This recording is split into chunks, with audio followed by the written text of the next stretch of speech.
Alors, les relations Union européenne-Turquie. Rostan Mehdi, est-ce que vous pouvez nous situer ces relations dans une longue perspective? Oui, alors ce sont des relations anciennes. Dès 1963, la Turquie a conclu un accord d'association avec les communautés européennes. Cet accord d'association évoquait lui-même d'ailleurs la perspective d'une possible adhésion. Le processus d'adhésion s'est enclenché ou a été enclenché en 1989. On peut donc dire que la Turquie et l'Union européenne, ou ce qui est devenu l'Union européenne, négocient cette adhésion depuis une trentaine d'années désormais. Alors, les relations entre la Turquie et l'Union européenne, ce sont aussi les relations entre la Turquie et un certain nombre d'États membres.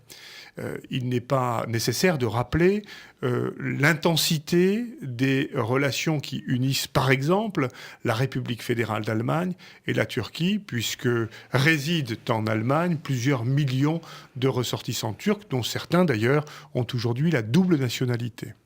Est-ce que la Turquie peut intégrer l'Europe? Alors, j'ai souvenir d'une formule, c'est l'Union européenne au miroir de la Turquie. Oui, la Turquie peut potentiellement rejoindre l'Europe en sa qualité de membre à part entière de l'Union européenne. Mais en acceptant les mêmes valeurs. Voilà, simplement, cette candidature est une candidature qui est d'abord source de clivage politique. Il y a des oppositions très nettes dès lors que l'on évoque la question de la candidature turque. Tout simplement parce que, comme vous l'avez rappelé, la candidature turque interroge sur la capacité de la Turquie à adhérer, épouser les valeurs et l'identité de l'Union européenne. Pour dire les choses simplement, un pays musulman, un grand pays musulman, peut-il intégrer l'Union européenne ? Et cette question est une question qui est délicate parce qu'elle semble réactiver toute une série de frontières auxquelles on ne songe pas. Les frontières peuvent être des frontières géographiques.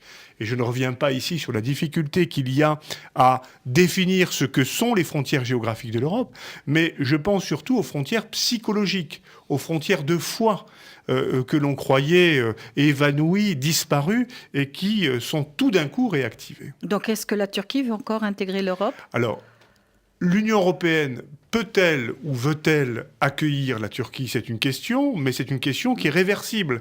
Est-ce que la Turquie peut ou veut encore rejoindre l'Union européenne ? Ça suppose d'abord que la Turquie remplisse les critères dits de Copenhague, qui sont des critères objectifs.